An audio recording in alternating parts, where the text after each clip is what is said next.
This day just keeps getting weirder and weirder. First I run into an agent of the Triple M, and now Sydney's under attack. It was bad enough I was late for work. What next? Adam speeds through an unfinished city backroad on his faded orange motorbike in a now deserted, strangely eerie section of Sydney. The air raid siren has ceased, and the flashing lights of first responders have disappeared. Miscellaneous trash, cars, and other items are strewn all over the area, the people having left in a hurry. Sadly, he had seen earlier that a great deal of stragglers, by choice or through ill luck, remained in the urban cluster. More recently, Adam was maneuvering over potholes and incomplete road, doing daredevil jumps on wooden brace ramps over rubble-filled ditches in order to reach the KPA's hover transports before they left.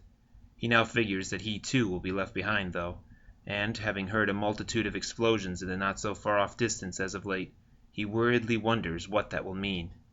Being a former soldier, he can feel the tension of desperation and sorrow in the humid air. He knows the specter of war is uncomfortably close.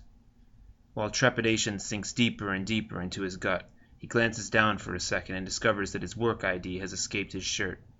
Adam grimaces out a word in frustration as he returns his eyes to the road, but he is forced to make an abrupt change in the reckless skill of his frenetic riding.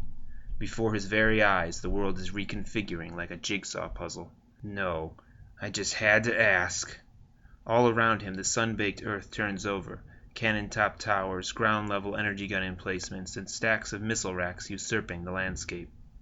Everything is gradually being covered in techno-weaponry, the fissured terrain gobbling up all leftover objects, large and small, from the road. What on earth? Oh, shit! Swerving his bike hard to the left, Adam barely avoids slamming into one of the rising, steel-grated weapons platforms. But his sudden shift in direction brings him right in front of a missing piece of roadway.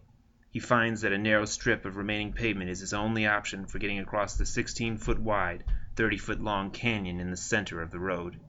This is frickin' crazy.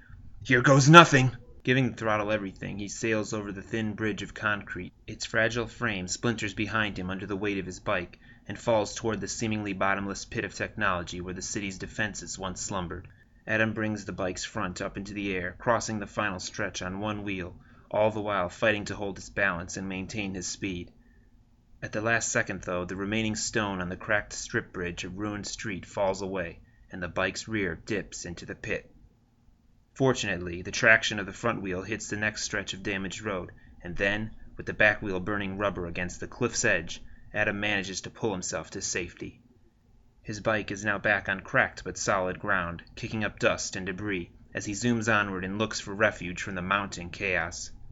I have to get over this stretch before these weapons go off and this whole place goes to pot, or I'm finished!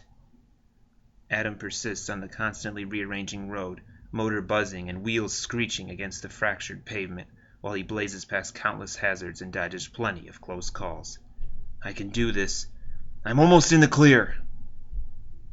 However, as soon as he completes this thought, his gripping fears come to a deadly realization. The hundreds of weapons crowding the expansive streets of Sydney open fire, washing the scene with a terrifying brilliance.